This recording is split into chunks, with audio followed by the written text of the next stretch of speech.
안녕하세요. KSI 학원 원장 김경희입니다.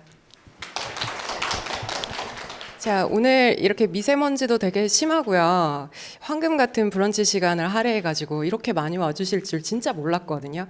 어머님들 너무 감사드리고요. 만나뵙게 돼서 반갑습니다. 다시 한번 인사드리겠습니다. 자, 어머님들 그 투자하신 시간이 아깝지 않게 오늘 제가 유용한 정보를 최대한 많이 전달할 수 있도록 노력해 보겠습니다. 자, 일단 오늘 제가 준비한 이야기는 제목에서 볼 수 있듯이 자연계열의 과학학습 방향. 부제가 잘 보이시는지 모르겠는데 의학학 계열과 공학, 과학 계열의 학습 공략법입니다. 뭔가 되게 과하죠? 자, 그래서 이 부분에 대해서 이제 얘기를 나누시기 전에 본질적인 얘기부터 먼저 좀 드려야 될 것 같아요. 제가 그 학부모님들하고 이렇게 상담을 하다가 어느 아버님이 저한테 이제 질문을 하시더라고요. 내가 수학이나 영어 상담을 갔을 때에는 그런 거를 얘기 들어본 적이 한 번도 없는데 탐구 과목만 가면 전략이라든지 컨설팅이라든지 이런 부분을 얘기한다. 이거 왜 그런 거냐 질문을 하시더라고요. 그러니까 아버님은 이렇게 생각하신 거예요. 학생이 공부를 열심히 해서 역량을 높여서 공부 잘하고 시험을 잘 보면 되지 왜 과목 선택에 관한 전략을 먼저 얘기하냐 약간 거부감이 있으셨던 것 같아요. 그런데 이거에 대한 해답은 생각보다 단순합니다. 말 그대로 선택 과목이기 때문이죠. 그러니까 공통교과처럼 모든 학생들이 다 듣는 게 아니라 내가 선택해서 듣는 거야. 무슨 과목을 들을지, 몇 과목을 들을지 이게 다 다르다 보니까 내가 어느 과목을 선택하느냐에 따라서 그 효과가 달라진다는 겁니다. 그래서 좀 쉽게 얘기하면 어머님들도 이제 학교 다 다니셨으니까 물리 이러면 어떤 생각 드세요? 몇몇 분 인상 쓰셨습니다. 어렵죠. 어려운 과목입니다. 그리고 점수 따기는 더 어렵죠. 그죠? 그러면 단순하게 생각하면 좀 더 쉬운 과목을 선택해서 좋은 성적을 얻는 게 훨씬 더 유리한 거예요. 그죠? 그런데 지금의 입시는 이렇게 단순하지가 않아요. 자, 왜 이제 쉬운 과목을 하는 게 일반적으로 유리하기는 한데 어떤 친구들은 자기가 진학하려는 거에 있어서 그 과목을 반드시 들어야 되는 경우가 있고 어려운 과목을 선택해서 듣는 게 더 유리해지는 경우들도 반드시 존재합니다. 그러니까 선택 과목을 무엇을 선택하느냐에 있어서는 나의 진학과 나의 지금의 현 상황 이런 부분을 고려를 해야 된다는 거죠. 그다음 두 번째 이유는 가성비입니다. 어머님들 쇼핑하셔도 가성비 따지시잖아요. 일단 아이의 체력과 에너지는 한정적이죠. 그런데 모든 에너지를 다 쏟아서 국어도 잘하고 영어도 잘하고 과학까지 잘해라. 가혹하죠. 불가능합니다. 그렇기 때문에 뭐 무한의 시간을 과학에 투자해서 과학을 열심히 해서 잘한다. 제 입장에서 너무 좋을 것 같아요. 근데 현실상 그러지 못하니까 좀 더 적은 시간을 투자해서 효율적으로 더 많은 성적을 얻을 수 있는 거, 더 유리한 입지를 가고자 하는 거, 이게 고민하는 이유가 된다라는 말씀입니다. 그래서 오늘 이 부분에 대해서 조금 고민을 할 거예요. 이 고민은 학생들도 당연히 해야 되지만 어머님도 여기 참석하신 이유가 내가 정보를 잘 모아다가 우리 아이한테 잘 전달해 주면 도움이 될 거라고 생각하셔서 오신 거잖아요. 그죠? 그러니까 이게 우리가 무엇을 고민해야 되는지 제가 한번 정리를 해봤습니다. 자, 우리는 무엇을 고민해야 되는가? 과목 선택에 있어서 첫 번째, 나는 고등학교에 대해서 얼마나 알고 있는가입니다. 자, 어머님들 지금 대부분 중학교 학생을 양육하고 계시는 학부모님들이시잖아요. 주로 중3들로 알고 있습니다. 자, 그러면 우리의 궁극적인 목적지는 대입이지만 지금 바로 내 앞에 맞닥뜨린 문제, 고등학교 부분을 일반고를 진학할 것이냐 아니면 특목고라고 얘기하는 선발고사를 가지고 있는 학교를 경험할 것이냐 이 부분을 고민 안 하실 수가 없어요. 그래서 중간 체크 포인트죠. 근데 이 학교에 대해서 내가 정확히 알고 있는가 이 부분을 한번 점검을 하셔야 됩니다.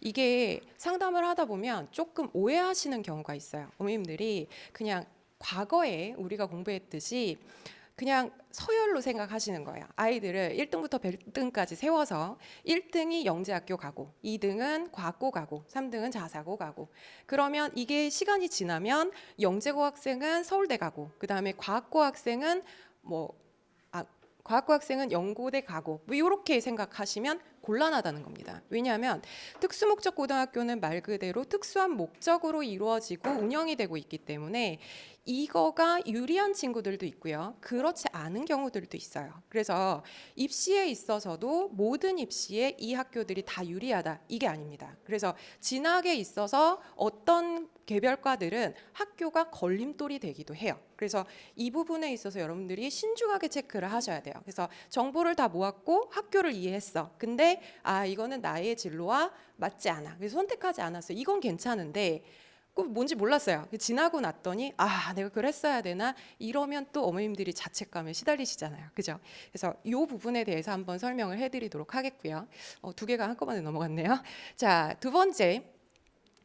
나의 목표와 고교 선택은 일치하는가? 제가 앞에서 살짝 언급을 해드렸는데 모든 학생들한테 다 좋은 학교라는 건 없습니다. 우리 친구가 관심 있고 가고자 하는 길에 맞춰서 내지는 우리 학생이 가지고 있는 기본적인 성향에 맞춰서 그 학교가 유리할 수도 있고 아닐 수도 있는 부분이라서 이제 그 부분이 정말 내가 잘 선택했는가 하는 부분도 중요합니다.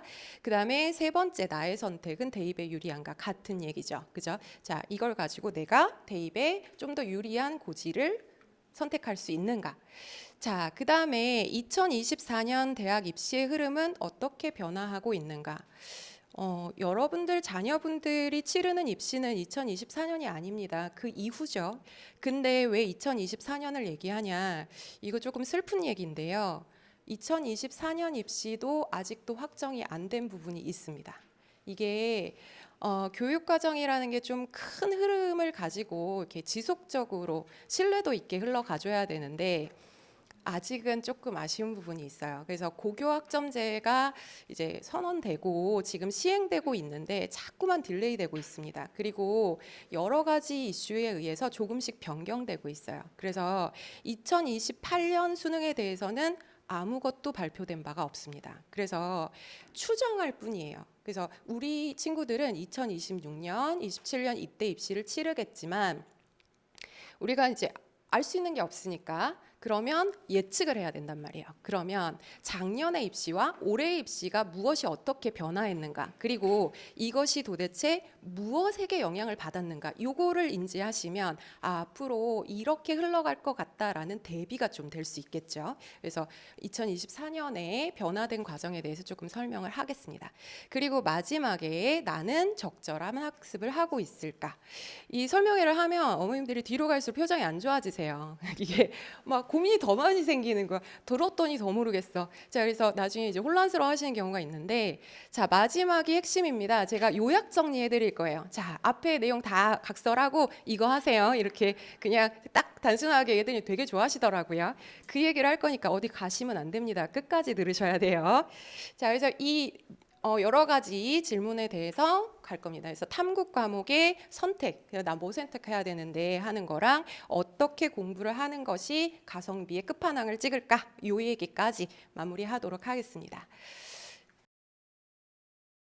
자, 그러면 수능과 입시 우리 누가 유리한가, 이거는 뭐 이슈가 많이 돼서 어머님들도 많이 보셨을 텐데 이과 문과이죠. 근데 사실 현재 통합형 수능에서는 엄밀하게 얘기하면 이과 문과는 없습니다. 아시죠? 자, 그런데 이제 편의상 수학 과목을 미적분학이나 기하를 선택하고 탐구 과목을 자연과학을 선택하는 친구들을 이과, 그 다음에 수학의 경우 확률과 통계, 그리고 사탐 과목을 선택하는 친구들을 문과라고 얘기해 보면, 자, 이게 변화 추이가 있죠. 2015년에는 이과와 문과가 거의 1대1이었어요. 아마 어머님들 학교 다니실 때는 문과 훨씬 더 많았을 거예요. 그죠? 한 2대1 정도 됐었어요. 근데 2015년도만 해도 거의 1대1이었다가 2023년에 지금 보셔도 그냥 단순히 보셔도 한 2배 이상 늘어났죠. 이과가. 왜 이럴까요? 다 아시잖아요. 그죠? 자, 첫 번째 이슈는 의학 계열의 복귀죠. 그래서 의대, 약대가 복귀를 하면서 이과 학생들이 갈 수 있는 과가 많아졌어요. 그래서 이 친구들이 의학 계열을 진학하게 되는 거, 이제 문이 넓어진 거 하나 있고요. 그래서 동반 상승을 합니다. 그러니까 이전에 의학 전문 대학원이 운영되고 있을 때는 의예과가 없으니까 그 친구들이 어쩔 수 없이 학부를 갈 때는 뭐 서울대 자연학과 뭐 이런 거 갔단 말이에요. 그러면 그때는 뭐 연대 고대 가던 친구들이 의학 계열로 빠지는 애들이 있으니까 연대 갈 친구가 서울대를 갈 수 있는 거예요. 그러니까 훨씬 더 괜찮죠. 그죠? 자, 그래서 이게 첫 번째 이유였었고요. 두 번째 이유는 많이 들어보셨을 텐데 문과 침공. 그죠? 자, 통합형 수능에서 표면상으로는 문과와 이과를 나누지 않겠다. 전체 다 지원 가능하다. 이렇게 안내를 했어요. 그런데 올해 입시에서 대부분의 학교들이 제한을 뒀습니다. 그러니까 인문계열, 사회계열, 상경계열은 교육부 지침대로 이제 자연계열 학생, 이과, 문과 학생들 모두 지원 가능하게 열어줬어요. 그런데 공대랑 자연계열들은 제한을 둔 겁니다. 수학을 반드시 미적분을 봐야 될 것, 내지는 과학 과목을 꼭 이수해야 될 것, 이런 종류의 제한 조건을 두다 보니까 이게 역차별이 돼버린 거예요. 이과 아이들은 모든 과목을 다 지원할 수 있어요. 모든 과를. 그런데 문과 친구들은 인문, 사회, 상경 여기까지가 땡이란 말이에요. 그러면 할 수 있는 선택권이 주니까 진짜 내가 하고자 하는 게 명확한 아이들은 당연히 자기 길 따라가겠지만 이도저도 아직은 나 모르겠는데 그러는 친구들은 당장 제 입장에서도 야 모르겠으면 그냥 이과 가 이렇게 될 수밖에 없는 거예요. 그래서 많이 늘었다. 자, 그런데 이 부분에 있어서는 2024년에 살짝 변화한 부분이 있습니다. 그래서 요거는 뒤에서 한번 제가 다시 얘기 드리도록 하겠습니다. 자, 그러면 요거는 제가 조금 빠르게 하도록 할게요. 사실 이게 주요 목적은 아닌데 첫 번째 얘기 드렸던 학교에 대해서, 고등학교에 대해서 얼마나 알고 계신가 하는 부분이에요. 뭐 물론 굉장히 관심 많으시고 저보다 더 자세히 아시고 계시는 어머님들도 많으시지만 그래도 잠깐 설명을 드리자면 크게 나누면 영재학교, 과학고, 그다음에 자사고, 이게 이제 선택형 학교들입니다. 근데 얘네들이 유사해 보이면서 조금은 달라요. 일단 첫 번째 영재학교입니다. 잘 보이시는지 모르겠는데 이 학교는 초중등 교육법을 따르지 않는 학교입니다. 이게 무슨 소리냐면 교육부에서 얘기하는 고교 학점제, 그다음 선행학습 금지법, 이 부분이 이 학교하고는 별개란 얘기예요. 그러면 이 학교들은 선발해서 선행 내도 돼요? 됩니다. 근데 내나요? 안 내죠. 왜냐하면 요건 눈치는 보거든요. 그죠? 자, 그래서 선발 과정 자체는 중등에 맞춰져 있지만 교육 과정은 한국 교육 과정을 따르지 않아도 되는 거예요. 그리고 AP라고 부르는 거는 대학 선의수 과정입니다. 이거를 고등학교 때 수강을 하면 대학에 입학하고 나서 저거를 학점으로 인정을 받아요. 굉장히 괜찮죠. 그죠? 자, 그리고 한국 교육과정보다는 국제올림피아드라든지 이런 다양한 활동들을 주로 하는 학교이다 보니까 이 학교는 자연과학 또는 공학 이런 계열의 친구들한테는 상당히 유리하고요.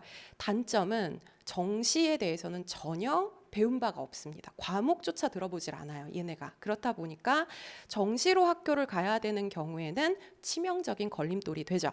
근데 아마 들어보셨을 거예요. 그래도 어디 영재고 졸업한 학생들이 의대 제일 많이 갔다던데 가겠죠. 그 아이들은 원래 우수한 학생들이에요. 그러니까 그 친구들은 그냥 재수한 겁니다. 재수해서 처음부터 맨 땅에 헤딩해서 의대를 파낸 거예요. 대단하죠.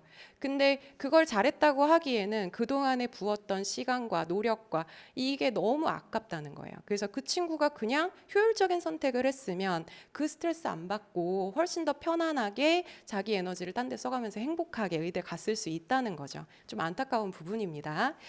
자, 두 번째 과학고는요. 유사하지만 좀 다르죠. 자, 초중등 교육법을 따릅니다. 그래서 이 학교는 고교 학점제의 제한을 받아요. 그래서 우선 선발권 없고요. 겨울에 이제 선발합니다. 그래서 영재학교 같은 경우 입시가 4월에 시작되는데 과학고 같은 경우에는 원서 자체는 뭐 여름에 늦지만 뭐 면접이라든지 이런 부분은 겨울에 해당합니다. 그리고 교과 목록은 여러분들 교육부 그 홈페이지 가시면 있는 그 교육과정 전체를 따라요. 그래서 1학년 때 통합교과 다 배우고요. 2학년 때에도 일반교과, 선택교과, 전문교과 그대로 다 열려 있는데 진짜 그렇게 운영됩니까? 라고 하면 아닙니다. 예, 교과 목록만 그렇고요. 사실은 여기 오는 친구들이 대부분은 선행이 많이 된 상태로 와요. 그러니까 그게 뭐 학원에 가서 선행이라기보다는 자기 주도적으로 학습을 많이 한 상태로 오기 때문에 기본적인 내용으로 수업하기에는 선생님들이 그럴 필요가 없는 거예요. 그렇다 보니 실제적으로는 대학 과정이 포함되는 경우가 많고 원서를 사용하는 경우도 상당히 많이 있습니다. 그래서 이 학교들은 이런 특징을 가지고 있다. 그래서 이 친구들도 마찬가지로 정시에 대해서는 아예 면역력이 없습니다. 안 배워요. 그래서 과학고는 주로 자연과학, 순수과학 쪽에 진로 희망을 하는 친구들한테 유리합니다. 그래서 공학 계열을 선호하는 친구들은 생각보다는 과학고에서 그다지 반기진 않아요. 그래서 공학은 되레 영재학교에서 훨씬 더 환영한다라는 겁니다. 자, 그 다음에 세 번째는 자사고이고요. 당연히 교육법은 따르고요. 자, 이 학교는 가장 다양한 진로가 가능한 학교입니다. 그래서 학교 역량에 따라서 여러 가지 과목의 개설이 가능하고 그리고 우리나라 교육의 체제에 정확히 들어와 있어요. 그래서 수능 공부 시키고요. 내신도 수능에 맞춰서 내고 그래서 내신 공부하면 수능 공부도 같이 이제 상승을 하다 보니까 이 학교 학생들이 정시는 제일 잘 봅니다. 근데 문제는 이제 치열하죠. 그래서 내신 따기가 엄청 어렵다. 알고 계시죠? 그렇지만 어쨌든 다양한 교과목이 있다는 것 자체가 상당한 강점이었습니다. 자, 이건 근데 과거에는 이런 영재학교 과학고 자사고를 나의 진로와 관계없이 사실은 선택했던 이유가 뭐냐면 교과목의 다양성 때문이었어요. 그러니까 학생부를 딱 펴는 순간 학교를 확인하지 않아도 이 친구가 일반고 학생인지 특목고 학생인지 딱 드러나요. 왜냐하면 일반고에서는 만약에 과학만 얘기하자면 물리, 화학, 생명, 지구과학 이 네 과목만 존재합니다. 대부분의 학교가 행정적인 이유예요. 그런데 이 학교들은 전문 교과라고 얘기하는 뭐 심화과학이라든지 뭐 그 윗급을 하는 고급과학 뭐 이런 거. 그러니까 이런 걸 들었어? 그러면 얘가 더 많이 듣고 공부한 게 확실하죠. 그러니까 이게 이제 일종의 차별이 돼버린 겁니다. 그래서 아예 선발 과정 자체를 뭐 미래영재 전형 뭐 이래가지고 따로 그들만의 리그를 형성했었어요. 근데 그거를 이제 그러지 말자. 이거 불평등하지 않냐. 그래서 이거 하지 말고 모든 학생들한테 다 똑같은 선택권을 주자라는 좋은 취지에서 시작된 게 고교 학점제입니다. 그래서 자사고, 그러니까 영재고 과학고는 사실 수월성 교육을 위해서 이건 폐지할 수 없지만 자사고 이하 외고, 국제고 이런 차별화 다 평준화시키고 그리고 모든 교과목을 교육부에서 관할해서 내가 어느 학교를 다니던 간에 내가 원한다면 그 과목을 들을 수 있게 해주겠다. 이렇게 준비한 게 고교 학점제예요. 그런데 이 고교 학점제의 가장 중요한 포인트는 어쨌거나 저 애들이 없어져야 돼요. 자사고가. 그렇죠? 그런데 어떻게 됐습니까? 살아있죠. 그죠? 자, 이거는 사실 교육부의 문제라기보다는 정치적 이유예요. 여러 가지 이슈가 있었죠. 저항도 있었고 이 자사고라는 게 사실 사유재산이다 보니까 사유재산에 대한 침해도 있고 뭐 어머님들, 학부모님들, 학생들도 싫어하는 분들도 또 있으셨고 그래서 여러 가지 이유로 인해서 얘가 우야무야 하다가 정권 바뀌면서 그냥 확정이 됐어요. 머무르게 하겠다. 그래서 여전히 있는 상태입니다.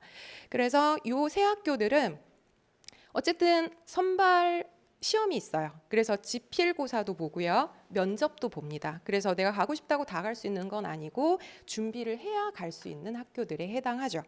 자, 그러면 어머님들이 우리가 갈 수 있는 학교가 어디 있어? 이거 제가 다 소개해드리기가 너무 어려워가지고 제 사이트 하나 알려드릴게요. 교육부 고입 정보 포털 여기 들어가시면요. 정말 다 나와요. 그래서 우리나라에 어떤 학교가 있고 그 학교는 어떤 특성을 가지고 있고 내가 거주하는 지역에서 지원할 수 있는지 없는지 다 가능합니다. 그러니까 오늘 시간 되실 때 학생들이랑 같이 웹 검색 한번 해보시는 거 추천드려요.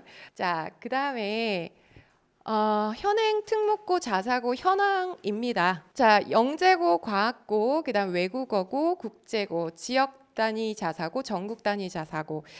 아까 뭐 세 개는 얘기 드렸고요. 전국 단위와 지역 단위의 차이를 당연히 아시겠지만 제가 높아심에 한번 설명을 해드리자면 전국 단위 자사고는 말 그대로 어느 지역에 거주하든 지원할 수 있는 학교예요. 내가 경기권에 있더라도 뭐 저게 어느 지역에 있는 학교건 간에 지원 가능해요. 그런데 지역 단위 자사고의 경우에는 특정 거주 지역에 있는 학생들만 지원이 가능한 형태의 자사고입니다. 다양하죠. 자, 근데 이게 좀 특별해요. 보실 부분이 있는데 이거 보이시는지 모르겠는데 서울권 보세요. 제일 많은 게 뭐예요? 지역 단위 자사고죠. 그죠? 자, 이 학교가 누굴까요? 여러분들 아시나? 하나고, 그 다음에 경기고, 서울고, 그죠? 과거의 명문들, 그 학교들이 지금은 지역 단위 자사고로 운영이 되고 있고요. 슬프게도 서울에 거주하지 않는 우리는 쟤는 못 간다라는 겁니다. 자, 근데 우리가 가능한 수도권 부분은 어디가 제일 높습니까? 국제고가 많아요. 국제고 고양시에도 하나 있죠. 예, 여기가 54% 정도 존재합니다. 자, 그리고 지방권에는 보시면 전국 단위 자사고가 가장 높습니다. 그럴 수밖에 없겠죠. 그러니까 지방에는 사실 학생 수가 많지가 않아요. 근데 우수한 학생을 선발하려면 전국에서 지원 가능하게 만들어 놔야 되겠죠. 이 학교들이 이제 어머님들이 뭐 상산고라든지 김천고라든지 이런 학교들이 여기에 해당하게 됩니다. 용인 자사고, 여기도 전국 단위 자사고에 해당하게 되죠. 이 부분이 전체 인원이 몇 명인지 한번 봐주세요. 2만 명입니다. 서울대 신입생 인원을 넘어요. 엄청난 숫자입니다. 그렇죠? 요거 잠깐 기억해 주세요. 뒤에서 유용하게 쓰입니다.